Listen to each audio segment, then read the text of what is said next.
Comme dans tout conte, une intrigue ridicule est bien évidemment nécessaire avant de commencer notre histoire. Il était une fois, dans un temps fort lointain, où les frontières du temps n'ont pas d'importance, une ville, qui était fort appréciée des contrées alentours, vivait en paix. Nous nous situons vers la fin du XVIIe siècle, une époque où les foules dansaient dans les rues, où les charrettes sillonnaient les routes. Le roi et la reine gouvernaient ce pays sans mal, les récoltes se faisaient dans la bonne humeur, et les citoyens se connaissaient presque tous, à défaut d'être incestes pour certains d'entre eux. Je me souviens peut-être encore de l'odeur de la pluie claquant sur le sol de son ultime solfège, en un rythme imprenable. Ces instants magiques restent gravés dans ma mémoire, bien profond. J'ai jamais été doué pour les histoires. Il y avait aussi cette douce odeur de pain qui venait de la boulangerie non loin de chez moi. Et je me souviens aussi... Mais attends, pourquoi est-ce que tu nous parles de tout ça? Qu'est-ce qu'on en a à foutre? Mais lâche-moi, Michel! Je raconte ce que je veux. Reste assis sur ton siège, tu vas voir. Écouter mon histoire ne te rendra certainement pas plus bête que tu ne l'es déjà.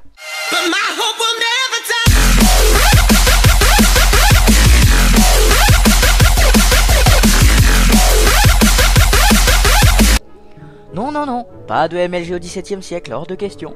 Ah! Oh, et Denis, n'en rajoute pas! Donc je disais, avant mon village était très paisible, les commerçants s'insultaient, les femmes tombaient enceintes à foison, et la peste commençait à faire son apparition. Avant que les rageux me disent que la peste est apparue en 1894, je n'aurais qu'une chose à dire. Je vous emmerde. Le printemps montrait le bout de son nez, on pouvait sentir les fleurs dans les champs voisins. Cette odeur me manque quand j'y pense. No homo bien sûr, mais il faut mettre du récit dans l'histoire.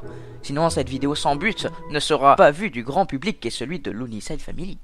Voyez-vous le problème, quand on se trouve dans une paisibilité certaine, c'est qu'il y a toujours un moment où ça merde. On connaît tous l'histoire de l'humanité, il faut croire que rien ne l'indiffère par rapport à l'ère moderne. Après la mort très regrettée de notre roi et de la reine, un an après la grande récolte, nous pleurâmes sur leur corps toujours enduits de la pluie. Des ennemis avaient en effet encerclé l'entrée du château principal. Une guerre ne tarda pas à être annoncée suite à la fâcheuse envie du peuple à se rebeller. Nos ennemis avaient tout des plus cruels.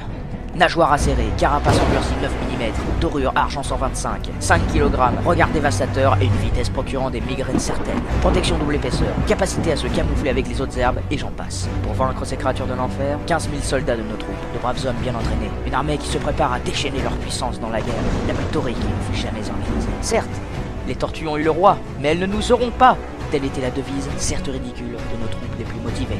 Avant de partir en guerre, nos troupes firent un ultime salut à leurs femmes et leurs enfants. Cela risquerait d'être dur, mais la vengeance du roi comptait beaucoup pour les membres du royaume. Aussitôt, un roi serait élu suite à la bataille contre les tortues du mal, à moins qu'aucun survivant n'ait été déclaré pour gouverner. Dans ce cas, nous aurions certainement élu un paysan qui fornique avec ses chèvres. Il aurait au moins eu un sens du devoir commun très approximatif avec celui des citoyens. La guerre commença alors, avec beaucoup de panache. Les soldats dévalaient les plaines, tandis que les ennemis fonçaient à toute vitesse.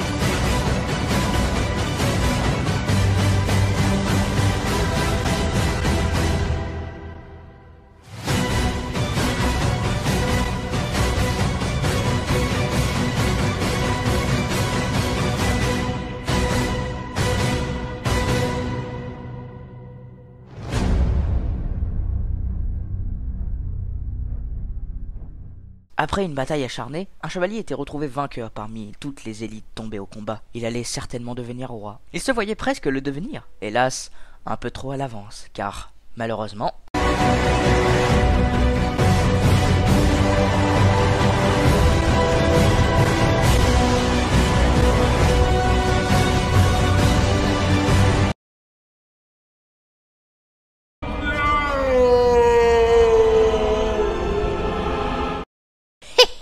Le royaume est à moi.